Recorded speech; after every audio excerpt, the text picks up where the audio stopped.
خدمات ما جی پی اس هست که ما چند رقم جی پی اس داریم، 2G 3G 4G و اولین شرکت هستیم که در افغانستان جی پی اس 5G را وارد کردیم که قیمتاش نظر به جی پی اس ها فرق میکنه که خدماتش شامل میتونه کیلومتر موتور رو ببینید، سرعت موتور رو ببینید، موقعیت موتور رو ببینید، محدوده شوی برش ایجاد کنید. مثلا از دروازه کابل موتور بیرون شود اتومات خاموش میشه، محدوده سرعت برش ایجاد میکنید. مثلا که سرعت اثر 70 80 هر چقدر خودتان میخواید دیگه سرعت از اون بالا نمیره.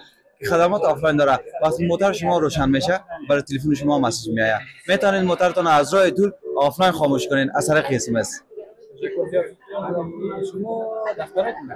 ما چند نمایندگی داریم. دفتر مرکزی ما بین چهارراه شهید و سلیم کاروان است و در شهر نو در پارک تاور نمایندگی داریم، در کارته 4 هم نمایندگی داریم، از حکومت هم نمایندگی داریم، چه سوزن هم نمایندگی داریم. شما کدام رقم جی پی اس ها را عرضه میکنید؟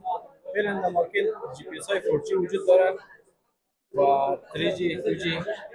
خب جی پی اس های 5G ما بازار را دیدیم، بعضی کمپانی ها حتی جی پی اس 4G ندارن. ما 4G داشتیم اونا نداشتن. حالا اولین کمپانی هستیم که جی پی اس 5G را وارد کردیم که موقعیت دهیش پر سکند است، ثانیه به ثانیه، مثل لایفیکیشن واری کار میکنه. هدف شرکت شما چی است؟ هدف شرکت ما ای است که مردم امن باشن، نگران دزد شدن موتور خود نباشن.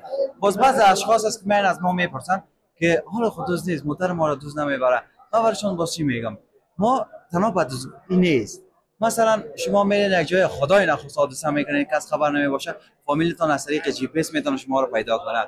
مثلا با پسرتون موتور میتین، میترسین که خدای نخواست سرعتش بالا بره حادثه نکنه، میتونین لیمیت سرعت برش ایجاد کنین. هر چی خودتون بخواین از اون موتور سرعت دیگه نمیگیره. حتی میتونید تاریخچه موتور رو ببینید که 2 روز 3 روز پیش موتور در کجا موقعیت داشت، چقدر گشت بود، سرعتش چقدر بود، کیلومترش چقدر بود. شما در ولایت چه نمایندگی دارید؟ ما ان شاء الله در ولایت هم نمایندگی میگیریم و بخیر بعد از نمایشگاه کوشش میکنیم که در ولایت هم نمایندگی را جور کنیم بخیر. چی تعداد مشتری دارید؟ خدا را شکر بیش از 2000 نفر. ماشاءالله خدا مشتریاتون برکت بندازه. درباره نمایشگاه چی نظر دارید؟